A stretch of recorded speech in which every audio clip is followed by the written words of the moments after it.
Podcast.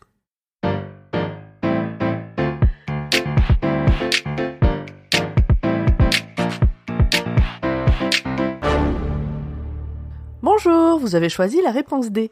Mais d'abord, écoutez la question. Aujourd'hui, sur la thématique littérature, la question est: qu'est-ce qu'un livre vendu sous X ? Bon, avant de te répondre sérieusement, parce que de nombreux auditoristes doivent se poser la question, non, cela n'a rien à voir avec le célèbre podcasteur au mystérieux pseudo, le bien-aimé sous X. Quoique, si, un peu. Parce que comme le célèbre podcasteur, les ventes de livres sous X se font incognito. Et ce ne sont pas des publications anonymes.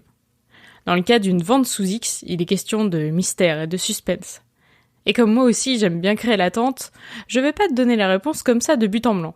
Mais je peux déjà te citer plusieurs livres qui ont été publiés sous X. Il y a Merci pour ce moment de Valérie Trierweiler, Murmure à la jeunesse de Christiane Taubira ou encore Mémoire vive d'Edward Snowden. Donc la vente sous X, c'est un truc qui concerne les livres de personnes liées à la politique ? Eh ben non, pas seulement, puisqu'elle a aussi été utilisée lors de la publication d'Ennemi public, la terrible correspondance entre Michel Houellebecq et Bernard-Henri Lévy, et pour Les Quatre coins du cœur, un roman inédit de Françoise Sagan paru en 2019. Bon, c'est agaçant cette façon de dire des choses sans trop en dire pour ne pas révéler la grosse info qu'on veut avoir. Eh ben, c'est une petite mise en abîme de ce que vivent les libraires dans le cas d'une vente sous X.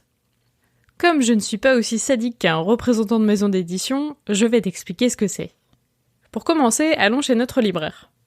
Généralement, il ou elle prépare ses commandes plusieurs mois à l'avance, soit avec un ou une représentante qui travaille pour plusieurs maisons d'édition et vient lui présenter les nouveautés, soit grâce à un bon de commande qui présente les titres avec plein d'infos et des argumentaires pour donner envie. À ce moment-là, les libraires peuvent choisir de commander 1, 10 ou 1000 exemplaires d'un livre selon leur clientèle et leur envie de défendre le titre. Mais, dans le cas d'une vente sous X, il n'y a aucune de ces infos. Le livre est proposé en blind, en aveugle. Les représentants vont faire le teasing. C'est le livre d'une personnalité politique qui va peser hyper lourd dans les prochaines élections. Ou bien celui d'une grande autrice qui change complètement de genre et va bousculer son lectorat. Et il va falloir décider des quantités commandées en se basant seulement sur ça. C'est comme si vous alliez au resto et qu'on vous disait « Tu vas voir, c'est un plat inattendu, mais tout le monde va vouloir en manger, donc tu devrais en prendre pour au moins 10 personnes. » Derrière, ça peut être un très bon burger ou un gratin d'endives. Moi perso, je déteste les endives cuites. Du coup, c'est à double tranchant. Souvent, les libraires se prennent au jeu et commandent des grandes quantités, surtout pour s'assurer de ne pas se faire dépasser par le phénomène quand le tourbillon médiatique sera lancé. C'est ce qui s'est passé pour le livre de Valérie Trierweiler, la journaliste et ex-compagne de François Hollande. Malheureusement, la hype est souvent surestimée et les ventes n'atteignent largement pas les chiffres attendus. Comme ça a été le cas pour le livre de Houellebecq et BHL, qui a été un énorme flop. L'équivalent d'un gratin d'endives, quoi. On peut se dire que ça n'a rien de très grave, et effectivement, ça ne l'est pas. Mais ça fait partie de ces choses qui, entre guillemets, polluent le secteur de l'édition en occupant beaucoup de place médiatique et physique aussi. De l'espace qui aurait pu être occupé par des livres un peu plus intéressants. Heureusement, tous les livres publiés sous X ne sont pas si inconsistants. L'autre intérêt de cette publication en toute discrétion, au-delà du fait de faire le buzz, c'est qu'elle peut permettre de protéger des contenus sensibles. Très récemment, le livre Flic de Valentin Gendreau, dans lequel il raconte ses 2 années d'infiltration dans la police, a été publié sous X.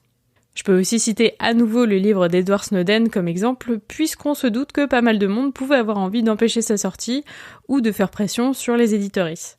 Du coup, avant même de le vendre, il faut réussir à fabriquer le livre dans la plus grande confidentialité. Au sein de la maison d'édition, seul un nombre très réduit de personnes va suivre le projet, là où d'habitude il y a toute une équipe. Et ensuite, durant la fabrication, l'imprimerie limite l'accès aux machines à du personnel autorisé, ou bien les livres sont tout simplement imprimés à l'étranger. Une fois prêts à être vendus, ils sont empaquetés par palette sous du blister noir, souvent étiqueté sous un faux titre. Cette méthode de publication qui transforme les professionnels de l'édition en agents secrets nécessite donc pas mal de précautions, ce qui en fait donc un phénomène encore assez rare. Bravo, c'était la bonne réponse.